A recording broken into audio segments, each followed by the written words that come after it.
Es el doctor Eduardo Cuauhtémoc Platas Vargas. Él nos va a presentar el tema de depresión y la baja en el rendimiento laboral. El doctor Platas es médico cirujano, tiene la especialidad en psiquiatría y trabaja aquí con nosotros en el Instituto Mexicano del Seguro Social. También se dedica a la práctica privada. Ha impartido conferencias en diversos congresos nacionales e internacionales y ha sido profesor en diversos cursos y diplomados, autor y coautor de diversas publicaciones de artículos de revistas de psiquiatría y guías de práctica clínica. También ha participado en entrevistas en diferentes medios de comunicación, de radio y televisión, como noticieros, blog de noticias y Grupo Imagen.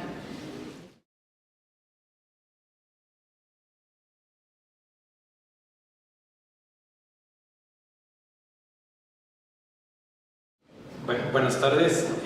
Pues sí, muchas gracias por la invitación a la Secretaría General del Instituto.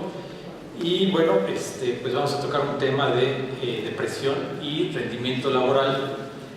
Y bueno, vamos a hablar un poquito, al principio vamos a hablar de lo que es la depresión y podemos definirla como un sentimiento persistente de inutilidad, pérdida de interés por las cosas y un bajo estado de ánimo. Yo generalmente a los pacientes, para que identifiquemos este padecimiento, les insisto en este punto que hay una pérdida en la capacidad de disfrutar las cosas. Cuando uno le comenta esto a los pacientes, ellos se identifican mucho, sienten que uno los entiende por lo que están pasando y es un síntoma base en este padecimiento. Bueno, se puede manifestar el paciente muchas veces. La queja que externa al médico generalmente es el insomnio, que lo ve como un síntoma, no como una enfermedad o como parte de una enfermedad, sino un síntoma que él externa para que el médico lo pueda resolver. Pero pues esto es un síntoma de la enfermedad, que es la depresión, que va en convivialidad frecuente con otra enfermedad, que es el trastorno de ansiedad. Otra manifestación que pueden externar es la falta de apetito o algún otro malestar físico. Pues aquí voy a insistir en varias ocasiones en el evitar la consulta por el miedo a la estigmatización respecto a las enfermedades o los tratamientos o este tipo de padecimientos. Bueno, como decía, es una enfermedad, ya hay una incidencia de un 5 a 6% de la población. Hay estudios que nos dicen que es mucho más alta la incidencia en depresión en los pacientes que acuden a consulta externa. Hay estudios que hablan de un 35 hasta un 50% de los pacientes que acuden a esos servicios y que cursan con un trastorno depresivo. Es una enfermedad recurrente en la que después del primer episodio el 50% de los pacientes la vuelven a presentar. Después de un segundo episodio, el 70% de los pacientes, y después de 3 episodios, el 90%. Bueno, vamos a tocar un poco, ahorita y vamos a continuar con el trastorno depresivo, la depresión en el ámbito laboral, que hablamos que es la principal causa de discapacidad en el ambiente laboral. La OMS nos ha marcado que la depresión para el año 2020 será la segunda causa de discapacidad en general, y de seguir así será la primera causa de discapacidad. Actualmente la padecen 350 millones de personas en el mundo. Se habla de entre 800,000 y 1 millón de personas que se suicidan anualmente a nivel mundial. Este dato nos habla de que hay más muertos por suicidios que por la suma de homicidios y guerras a nivel mundial. En México, la Organización Mundial de la Salud llevó a cabo un estudio en el año 2011 en el que encontró que en México la atención para esos padecimientos demora de 4 a 20 años. Esto es que puede aparecer desde la infancia y ven los síntomas, tiene un ciclo, a veces se siente mejor el paciente, a veces se agrava y puede empezar entre 4 a 20 años. O sea, puede iniciar en la adolescencia, en la niñez y se atienden hasta la edad adulta. Perdón. Ok, bueno, es un estudio que se hizo en Europa que habla de 92.000 millones de euros a nivel mundial de pérdida por esta discapacidad. Bueno, pues este estudio se hizo en Europa y en México nos estamos enterando apenas que existe la depresión. Entonces sería muy avanzado tener un estudio de estos. En el nivel laboral se oculta este problema, insisto, por el estigma. 2/3 de las personas que padecen estos padecimientos no los comentan en el ambiente laboral. Para esto pues es importante la psicoeducación, prevención, una detección oportuna y el tratamiento adecuado. También se dice que pues atendiendo eso se puede ahorrar un 30% en pérdidas económicas en las empresas. Bueno, como les decía, es una enfermedad que se puede heredar y pues de los pacientes que padecen depresión, el 23.5% lo padecen los padres, en un 16.7% los medios hermanos, un 23% los hermanos y en los gemelos un 26.3%. Como causas externas, hay causas sociales en los que pues aquí marqué con negritas los problemas laborales, que es lo que está relacionado con lo que vamos a platicar. También encontramos la disfunción familiar, la falta de apoyo espiritual, la cuestión religiosa también influye un poquito, falta de vínculos vecinales, las migraciones, cuando hay un cambio de domicilio, de donde viven las personas, o de trabajo, pues se vive un duelo y esto puede ser también una causa de depresión. Pues se mencionan también causas ecológicas como la contaminación, en la que vamos a encontrar una mala calidad del aire, son factores indirectos que pueden llegar a afectar, los problemas de tráfico, esto nos va ocasionando más accidentes, pérdidas económicas, menos horas de descanso, el ruido excesivo, en el que pues podemos encontrar insomnio, fatiga física, intelectual, el paciente es poco tolerante, puede cursar con irritabilidad, hipoacusia, ¿sí? Baja en la audición, y pues el aumento de frecuencia cardíaca o incremento de la tensión arterial.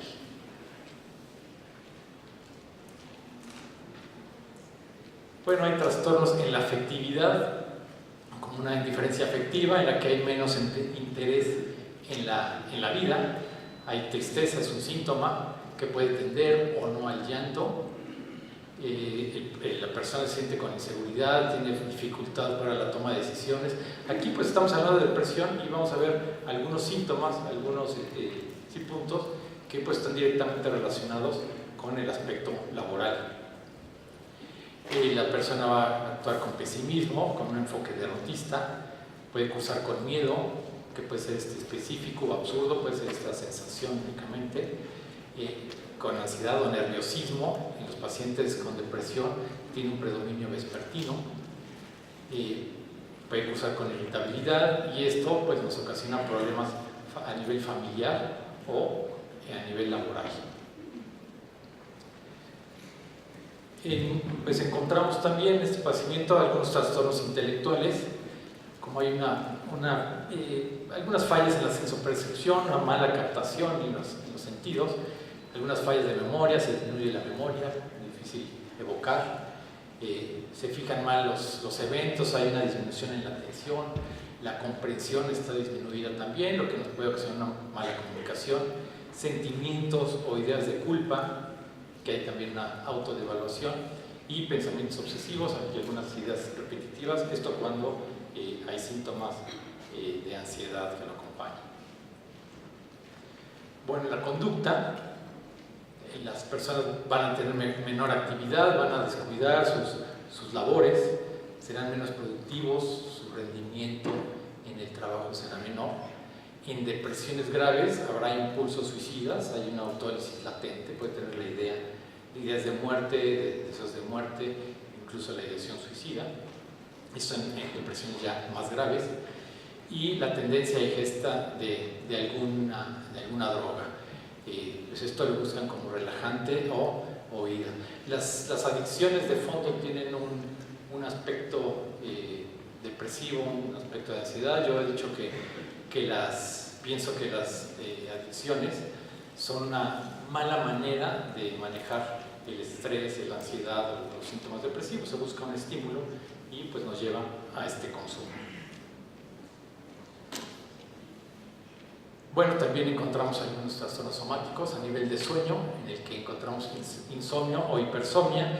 Esto muchas veces el paciente puede dormir durante la noche, pero no tiene un sueño reparador, le cuesta trabajo levantarse, se siente cansado, puede dormirse nuevamente, pero no llega a descansar. Esto es característico de la depresión y es el síntoma que les comentaba que por el que busca ayuda el paciente. Hay trastornos del apetito, puede haber pérdida del apetito, aumento del apetito. Esto va relacionado con síntomas de ansiedad. Cuando el paciente está muy ansioso tiende a comer más. Cuando no hay esta ansiedad hay pérdida del apetito. La libido también se disminuye, el deseo sexual va a estar disminuido. Puede haber una cefalea tensional. Y bueno, hay una característica, ¿no?, en los músculos de la nuca, músculos temporales, que se manifiesta más este dolor. Algunos trastornos de la digestión, trastornos cardiovasculares que, bueno, pues hay que descartar siempre alguna otra patología, pero llegan a presentarse como síntomas somáticos. Y también estamos hablando de una serie de síntomas que pueden aparecer, que se relacionan con la depresión y, bueno, más adelante vamos a ver específicamente los criterios diagnósticos. Bueno, podemos encontrar fatiga, aburrimiento, cefalea, dolor de cabeza, malestar, dolor en articulaciones, tendencia al llanto, el sueño, hemos mencionado que puede estar alterado. Esto repetimos, la disminución en la libido, molestias gastrointestinales, dolor abdominal. Que bueno, igual se relacionan con síntomas depresivos, síntomas de ansiedad. Estos dos padecimientos, hay una comorbilidad elevada. Yo siento que hay estudios que hablan de un 60-70% de comorbilidad. Yo en la práctica realmente encuentro más, yo creo que un 80%, si no es que más, de comorbilidad. Esto es que aparecen los dos trastornos. Bueno, entre los síntomas psicológicos encontramos desesperanza, anedonia, que es la pérdida de encontrar placer en las cosas, una baja autoestima, ansiedad que ya habían mencionado, la memoria puede estar afectada, la concentración, la atención, hay preocupaciones, pensamientos negativos. Esto comentábamos que se pierde la capacidad de disfrutar las cosas. Entonces lo que está viviendo el paciente, al no poder disfrutar pues todas sus ideas, va a encontrar un lado malo. Y pueden a veces estas personas irse un fin de semana a Acapulco para disfrutar, supuestamente a veces la familia las lleva, y bueno, llegan allá y pues lo único que encuentran es que les molesta el calor, que la arena les molesta también, y ya se quieren regresar. Bueno, sentimientos derrotistas, sentimientos de culpa, que es un punto importante también. Esto que comentaba, que no se disfrutan las cosas, también esa frustración, esto nos puede ocasionar irritabilidad y frustración. Ok, bueno, aquí vamos a ser más concretos en los síntomas. Les mencionaba el ánimo deprimido. Cualquiera de estos, para los criterios diagnósticos, debe haber ánimo deprimido o pérdida de interés en las cosas, pérdida de placer en las cosas. Y bueno, se van juntando algunos síntomas, como mencionaba, el insomnio o hipersomnia, cambios en el peso o en el apetito, fatiga o pérdida de energía, que serán síntomas somáticos, sentimientos de culpa o sentimientos de minusvalía, indecisión o disminución en la capacidad para pensar o para concentrarse, agitación o retraso psicomotor, y la ideación suicida en depresiones ya más graves. Bueno, para establecer un diagnóstico de depresión debe haber 5 o más síntomas de estos que mencionamos, y siempre que exista ya sea el ánimo deprimido o pérdida de encontrar placer en las cosas. Bueno, esto va a determinar un deterioro significativo a todos los niveles, a nivel escolar, a nivel laboral, social, familiar. Bueno, esto que les mencionaba, el aspecto afectivo, somático, cognitivo. Bueno, la Asociación Psiquiátrica Americana también nos habla de los criterios diagnósticos del trastorno depresivo. Y bueno, esto es lo que les comentaba, que debe aparecer tristeza o anedonia, que es la pérdida de interés en las cosas, pérdida de peso, insomnio, hipersomnia, agitación o enlentecimiento, fatiga, sentimientos de culpa o minusvalía, una baja concentración y depresión de las ideas de muerte o suicidas. Y bueno, esto lo repetimos de la diapositiva anterior. Bueno, hablábamos de la comorbilidad. Aquí vemos los trastornos de ansiedad. Hay el consumo o dependencia de alcohol o algunas otras sustancias. Hay relación con el trastorno por déficit de atención, trastornos somatomorfos, que somatiza el paciente, trastornos psicóticos, hay incluso depresiones con síntomas psicóticos, algunos trastornos de la personalidad. Bueno, esto es la comorbilidad que puede existir. Y bueno, vamos a hablar del burnout, que es, pues lo podemos definir como una desmoralización, desilusión y agotamiento emocional. Esto aparece en el clima, en el ambiente laboral. ¿Qué vamos a encontrar en esos pacientes, en estas personas, en el lugar de trabajo? Pues hay algunos cambios de conducta en el que, bueno, están viendo el reloj con frecuencia, viendo la hora que van a salir.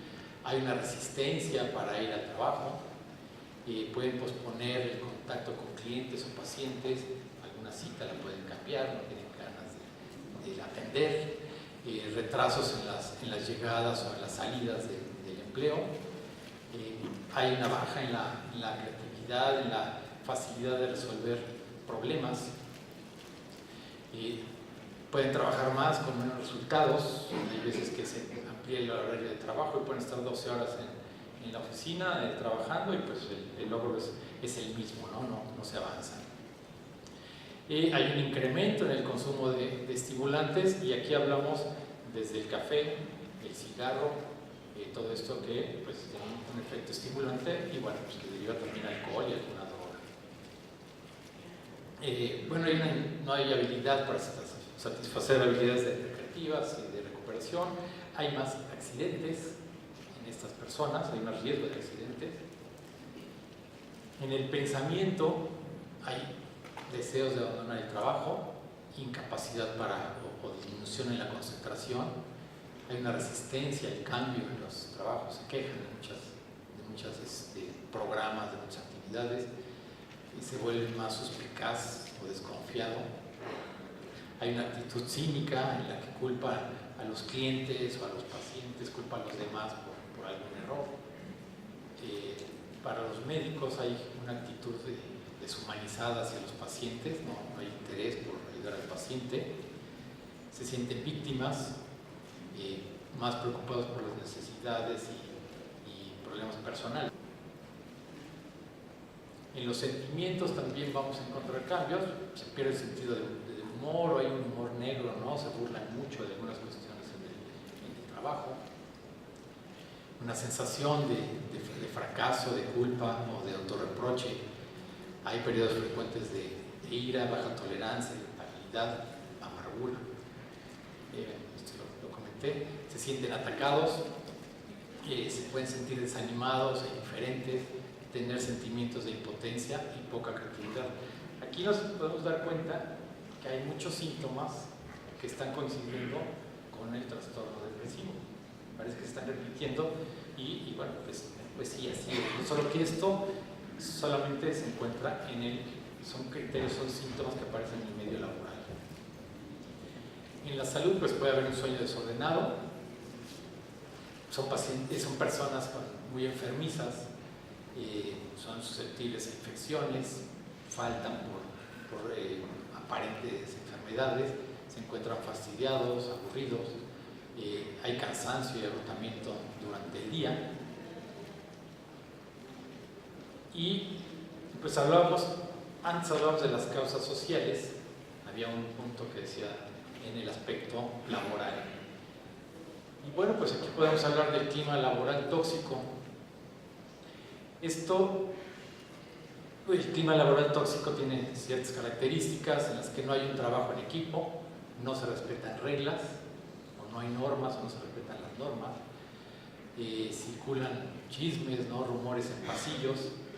Aquí hay un punto, ahorita que contamos estos chismes, ¿no? La típica en las empresas o instituciones, la persona que es el informante del jefe. Ahí hay una cuestión de la teoría de grupos, pero es curioso porque esta persona, el informante o el chivatón o como quieran llamarlo, aparentemente él va y le informa al jefe y dice, no, pues fulanito llega tarde o se fue temprano o se sale, y el jefe muy interesado en esa información porque le puede ser de utilidad. Pero es un personaje que finalmente, aunque él cree que está demostrando lealtad y está informando y es útil sí puede ser, pero no es confiable. Y el jefe percibe en estas personas que, bueno, me informa porque me sirven los datos que mal, que no es la forma de tener estos datos, pero me está informando, tampoco hablamos de un buen jefe, ¿verdad? Me está informando, pero yo identifico a esta persona como un traidor y él está traicionando a los compañeros y en algún momento me va a traicionar a mí. Entonces esos supuestos méritos que está haciendo, pues lo que logra es mayor desconfianza. Si el jefe está consciente de esto, claro.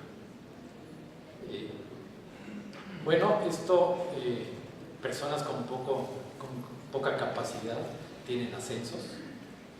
Quizás voy a hablar de algunos puntos que ustedes no han vivido, pero bueno, creo que es bueno que los conozcan. Otras personas que tienen un crédito por un trabajo ajeno, ¿no? El que se presenta alguna situación, algún proyecto, lo ve el jefe o un compañero y dice, oye, pues qué buena idea, y van y lo presentan como propio. Ante los problemas en este clima laboral tóxico se buscan culpables, no soluciones. Otra cosa muy importante es el no reconocer los logros del personal. ¿Sí? Siempre es, esto está mal, es la crítica, es el regaño, y cuando hay algo positivo no se le reconoce, y eso al personal le va a crear frustración. Y bueno, seguimos con el clima laboral. Ya en la presentación pasada se hablaba del líder y del jefe.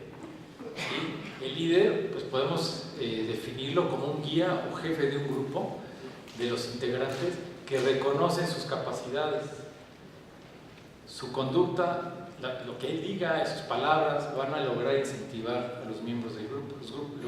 Los miembros, los subordinados lo van a seguir porque saben, o sea, reconocen que es alguien que tiene conocimientos y pues se le pega, ¿no? Es el punto que me le pego para aprender cosas, ¿no? Eso es un líder, al que se le reconocen sus capacidades. Hay una definición que me gusta mucho, que dice que un líder es alguien que crea un mundo al que los demás quieren pertenecer.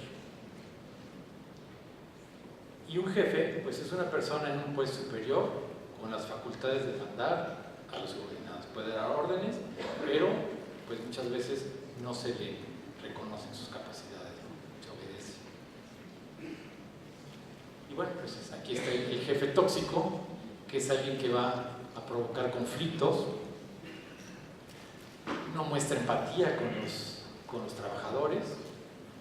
¿Sí? Muchas veces es el jefe que dice, se va de vacaciones el trabajador en su periodo, y por qué él sí, yo no, soy su jefe, ¿no? O incluso casos en el ambiente médico en el que pues a lo mejor el subordinado tiene aparte una consulta privada y tiene otros ingresos, y el jefe por el puesto que tiene no tiene ese tiempo y también no tiene esa empatía, ¿no? Y más que apoyarlo, pues muchas veces buscan la forma de bloquearle estos trabajos, ¿no? Bueno, se manejan también con la política del terror, ¿no? Causando miedo, amenazándolos, ¿no? Si es no, yo te puedo correr. Y bueno, pues abusan del poder para hacer las cosas a su propia manera. Estos generalmente pues también no se eligieron por sus capacidades, por algún compromiso, el liderazgo, en fin, por alguna causa, y les asignan este puesto, no porque tengan la capacidad, ¿no? Hasta la amante, ¿no?, del jefe puede tener un puesto y pues no es un ambiente muy agradable.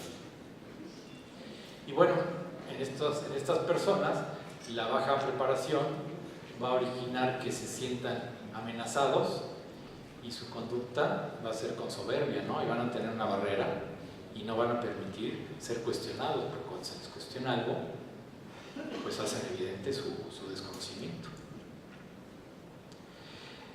Bueno, ¿qué es recomendable, ¿no? ¿Qué cambios debe haber en la organización? Bueno, las autoridades, ya me quieren. No era cierto.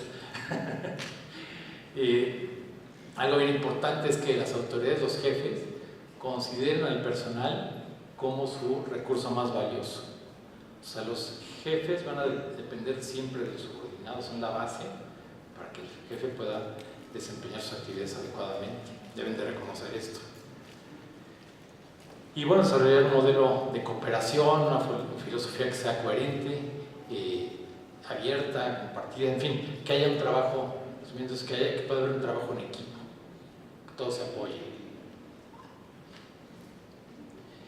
Bueno, para prevenir, pues debe haber un reconocimiento y comprensión del padecimiento. Aquí nos regresamos al trastorno depresivo. O sea, en las empresas deben estar conscientes de que no es el trabajador flojo, o sea, en muchas ocasiones. No es que sea flojo, que no le importe el trabajo, sino estas personas pueden estar cursando con un trastorno depresivo que lo que necesita es atención. Y debe haber las formas de que puedan valorarse a sus pacientes y puedan recibir la atención. Y para estas personas, pues sí, ver el trabajo, ¿no? Que el trabajo lo puedan disfrutar, que es importante, que disfruten hacer su trabajo, no eviten llevarlo a cabo. Y bueno, establecer tener relaciones confiables, que sean confidenciales en el trabajo, con quienes puedan hablar abiertamente de cómo se sienten para poder buscar ayuda. Y bueno, se recomienda el ejercicio, la dieta, que tengan cuidado con la dieta, relajación, algunos juegos, en fin. La Organización Mundial de la Salud tiene manuales que hablan de depresión en el trabajo. Esta es la imagen. Y bueno, pues aquí nos dicen que un entorno laboral negativo puede causar problemas físicos o psíquicos. La depresión y la ansiedad cuestan anualmente, bueno, también $1 billón en pérdidas de productividad. El acoso y la intimidación pueden tener considerables efectos en la salud mental, pues lo que comentábamos, ¿no? de los jefes tóxicos. Y pues las organizaciones pueden aplicar medidas, ¿no? Esto que les comentaba de poder apoyar al trabajador, estar conscientes de que puede estar cursando con un trastorno depresivo y pues poderles brindar la atención, ¿no? Canalizarlos o sugerirles, ¿no? Que busquen atención y que se sientan comprendidos, ¿no? El paciente con depresión pues lo que busca es que lo entiendan. Y bueno, pues aquí seguimos con esto que nos marca la OMS, aplicar políticas en seguridad y protección de la salud para detectar estas enfermedades, informarles a los trabajadores que hay la opción, pueden pedir ayuda, el personal también es importante que participe en las decisiones, hay que darles oportunidades, se sienten productivos y lo son. Ofrecer a los empleados programas de desarrollo profesional, reconocer y recompensar la contribución del personal, lo que comentamos hace rato, reconocer sus logros, su trabajo. Y pues algo que siempre comento en este aspecto, pues hablamos de depresión, hablamos de que necesitan ayuda, en fin, y hablamos también de los estigmas que hay con este tipo de enfermedades, con los tratamientos que manejamos los psiquiatras. Y hay unos puntos que, bueno, los mitos que hay, que los medicamentos que utilizamos los psiquiatras causan adicción, que los psiquiatras dan drogas. Algo que es muchas veces lo peor que podemos decirle a un paciente, y es un comentario frecuente, es que le echen ganas o que pongan de su parte. Si hablamos que uno de los síntomas son los sentimientos de culpa y le decimos que le eche ganas, lo único que estamos haciendo es sembrarle más culpa al paciente. Entonces son comentarios, a veces por la imposibilidad de no saber cómo ayudarlos, y también pues les dejamos a ellos la bronca, ¿no? Pues yo no sé cómo ayudarte, pero pues tú échale ganas, ¿no? A ver cómo te las arreglas. Y esto por desconocimiento. Y es un desconocimiento que hay en la población en general y en los propios médicos. En la formación de los médicos, no solo en México en general, el área de la psiquiatría está muy abandonada. No se sale de las facultades de medicina con la preparación adecuada en este aspecto. Muchas veces nos enfocamos al aspecto del paciente psicótico, el loco, digamos, y se cree que esos son los pacientes que atendemos los psiquiatras, cuando no es ni siquiera un 20% de los pacientes. El 80-90% de los pacientes cursan con algún trastorno emocional, sea ansiedad o depresión, y eso debemos tener presente. Y bueno, en los intentos suicidas, también el personal, no sé si hay muchos médicos en el auditorio, pero seguramente han oído de la alemana y algunos manejos que se dan a los pacientes psiquiátricos en los servicios de urgencia, y es alarmante el manejo que se les da a estos pacientes, porque se regañan, se agreden. Incluso hay medidas como esta que les comento, o hay que hacer un lavado gástrico y utilizan la sonda más gruesa como castigo. No, pues si no lo vas a volver a hacer, ¿no? Son pacientes que molestan, son pacientes agredidos, y bueno, si hablamos de estos puntos, pues estamos hablando de tortura, y eso hay que evitar. Necesitamos un conocimiento más amplio en estos padecimientos. Y también quiere manipular, pues sí, o quiere llamar la atención, así es. Estos pacientes muchas veces pueden hacer esto por llamar la atención porque quieren ayuda. Muchas veces no saben cómo dársela, ¿no? Cómo aportarles o qué aportarles, y viene el regaño y la agresión. ¿Sí? Pues creo que es lo último. Bueno, nos fuimos un poquito rápido, pero pues espero que sea de utilidad esta información. Gracias, doctor Platas. Tenemos un espacio para preguntas y respuestas.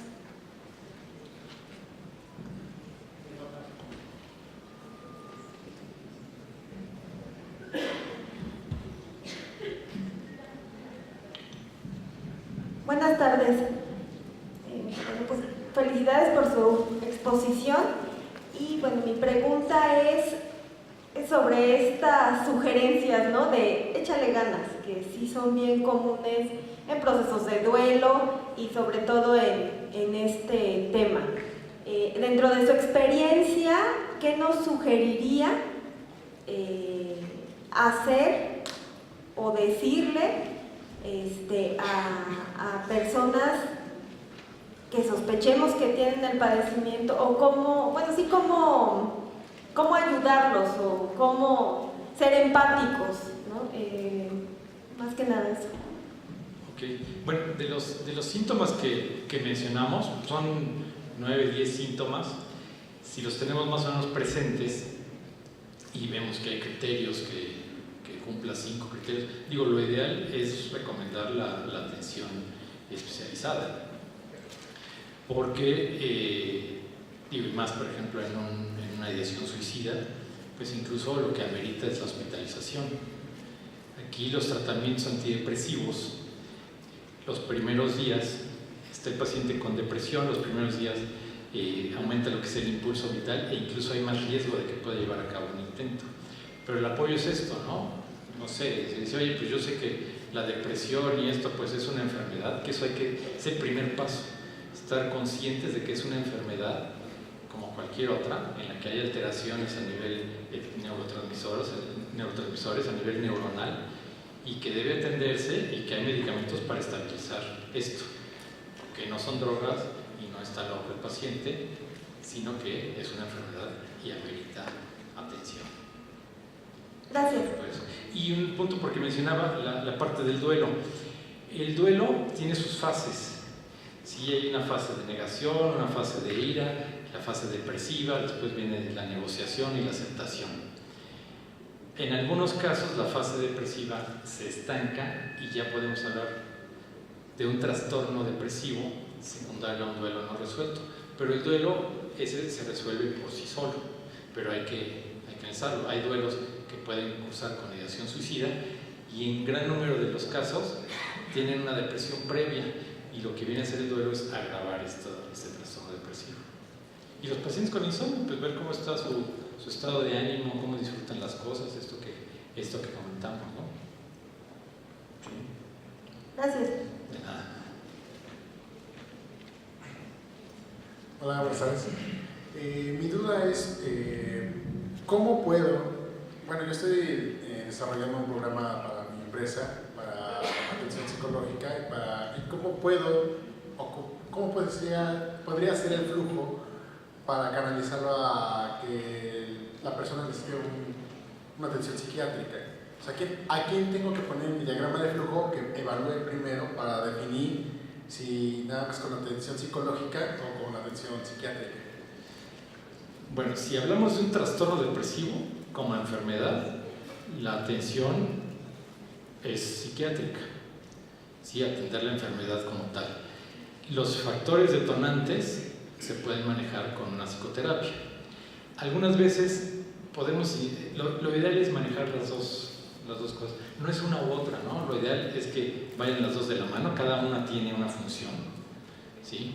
Y ir de la mano. Uno va a manejar el aspecto médico y el otro el manejo conductual o el aspecto social, familiar, en fin, ¿no? Hay psicólogos que hacen una valoración y están conscientes de cuando el paciente amerita la atención médica, ¿no?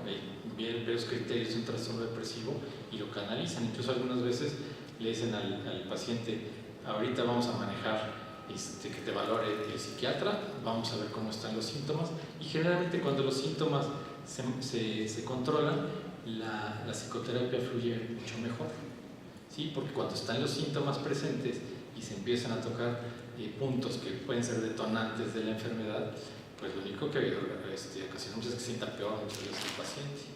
Entonces más o menos es la dinámica, ¿no? ¿Sí? ¿Alguien más?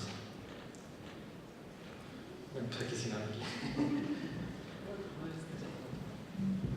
Sí, muchas gracias por compartirnos, doctor, toda esta información. Una duda que tengo es su opinión personal basada en su experiencia clínica, la diferencia entre lo que es esto del síndrome de burnout y depresión. Y lo pregunto en particular porque el tema de burnout, desde que emerge como fenómeno psicosocial, pues hay desde la visión psiquiátrica, pues hay una resistencia a tal grado que el debate continúa hasta el día de hoy. Se ha dicho que, como usted mencionó, comparte muchas de la sintomatología con depresión, se empalma a un grado tal que dice un grupo de investigadores es lo mismo, o sea, es vino viejo en botellas nuevas, pero es lo mismo. Entonces, desde su punto de vista, sobre todo clínico, la diferencia que puede encontrar, ¿cuál es? Gracias. Bueno, vimos ahí en la clasificación de estos trastornos que la depresión afecta todos los niveles, el aspecto social, familiar, laboral. El burnout únicamente se encuentra en el medio laboral. Fuera del medio laboral puede hacer sus actividades, ya se quitó, ¿no? Salió del trabajo, ya se siente bien y ya puede realizar sus actividades. Veremos hacer que es la única diferencia. Ahora, de los pacientes que tienen depresión, pues muchísimos van a tener problemas en el trabajo, ¿no? Van a tener burnout. Yo busqué algún estudio de cuántos pacientes con burnout presentan depresión, pero no encontré un dato claro, pero debe ser muy alto, ¿no? Pero en sí, en sus definiciones, es eso, ¿no? Que uno es en el ambiente laboral, nada más, en el medio laboral, y el otro en general. De algunas comorbilidades de hasta el 80%, incluso considerando estos trastornos mentales. ¿Hasta qué grado podemos saber que son entidades diferentes? Si hay un sobrelapamiento del 80%, en términos estadísticos eso a veces es lo mismo, pero no sé si clínicamente igual. Perdón por hacer la segunda. Sí, la principal comorbilidad del trastorno depresivo es el trastorno de ansiedad. Tienen el mismo origen, quizás están afectadas distintas vías, pero tienen el mismo origen, los neurotransmisores son los mismos que están afectados, el tratamiento varía muy poco, prácticamente se usan los mismos medicamentos, hay algunos antidepresivos que tienen mayor efecto ansiolítico, otros menos. En estos casos, bueno, se puede utilizar algún antidepresivo con efecto ansiolítico.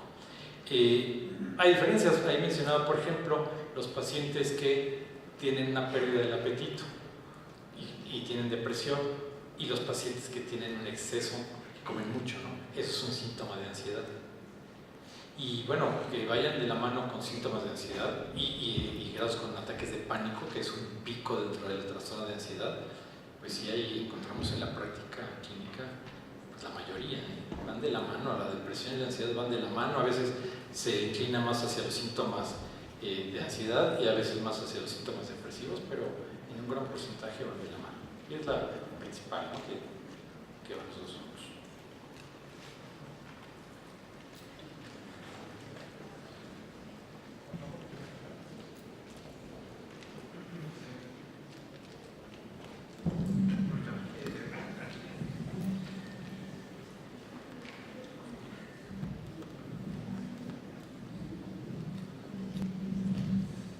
Buenas tardes. Regresando a la pregunta anterior, el día de hoy se cuenta con la estructura en el IMSS para la atención directa de medicina del trabajo hacia esta especialidad, o se tiene que pasar por médico familiar.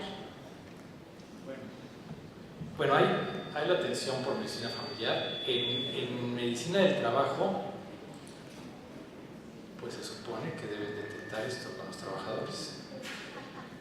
Pero pues en realidad la atención en general, la atención psiquiátrica, no hay un programa específico a nivel de trabajadores que se detecte por este medio. Sí están las áreas de CPTIMS o estos de medicina del trabajo que deben de captar, yo creo que no son suficientes. Y pues igual la medicina familiar, ahí no solo en el seguro social, en general, por esta falta en la preparación de los médicos generales o de otras especialidades, no detectan la depresión. Vemos todos los días el paciente que llega, se queja de insomnio, y ya después de 2 o 3 citas que se queja de insomnio, se le da una benzodiazepina, ¿no? Un medicamento, el Rivotril, que hace rato mencionaba. Son medicamentos que tienen su indicación, pero no es el tratamiento. Y con eso vamos a manejar 2 síntomas, la ansiedad, no como trastorno, sino el nerviosismo y el insomnio, que a la larga nos van a agravar la depresión. Entonces, por esta falta de preparación, por ese temor a utilizar los antidepresivos y no investigar más si hay una depresión, pues ahí queda.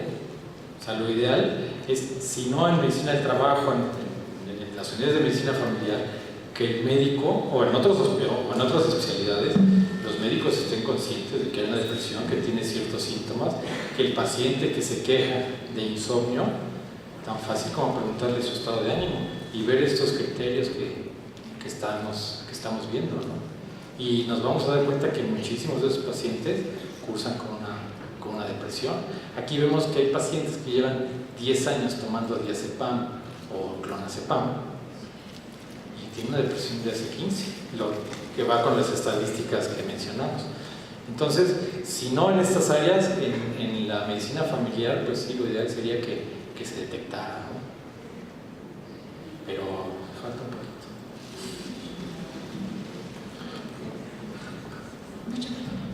Bueno, podemos...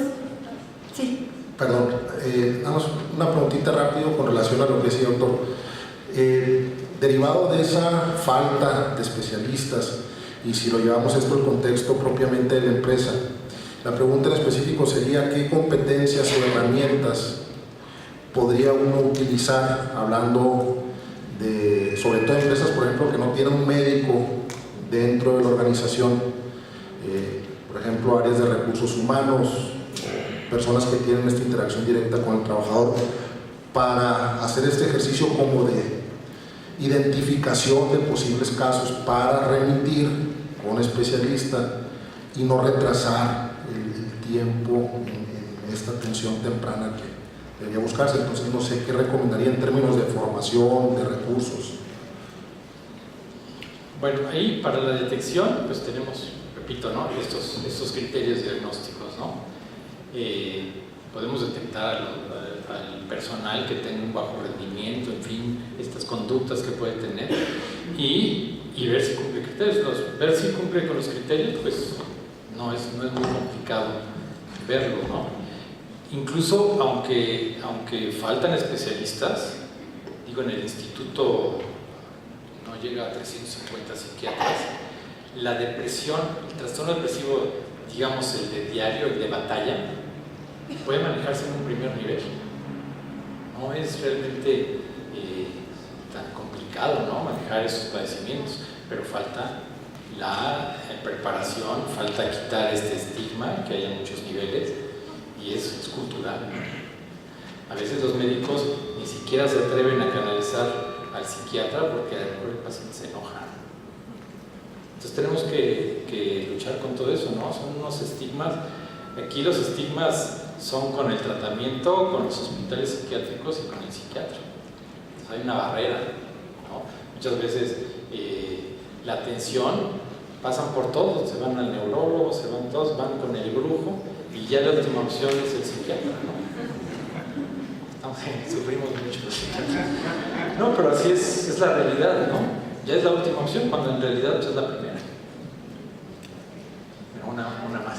Sí, bueno, gracias, buenas tardes. Mi duda en realidad es a base de la depresión. Actualmente en el IMSS se dan incapacidades por esta enfermedad a un trabajador, no a nivel de enfermedad general. Bueno, yo en lo personal yo considero las incapacidades. Yo antes de darle una incapacidad a un paciente por depresión, hablamos de una depresión grave o por un trastorno de ansiedad, generalmente pido antes hablo de una depresión grave y pido antes la valoración de internamiento psiquiátrico. Porque cuando el paciente está muy ansioso, está deprimido y lo sacamos de su medio de labores, pues empieza a pensar más cosas, ¿no? Y al rato, si tiene mucha ansiedad, al rato no sale de su casa. O está ideando, bueno, cuando hay una adicción suicida y una adicción suicida persistente, es un criterio de internamiento, el doctor Castro no me dejará mentir. Son las indicaciones, ¿no? Pero en lo personal, yo por un trastorno de ansiedad o de depresivo, es muy raro que dé una incapacidad, sino que antes hay que valorar la hospitalización.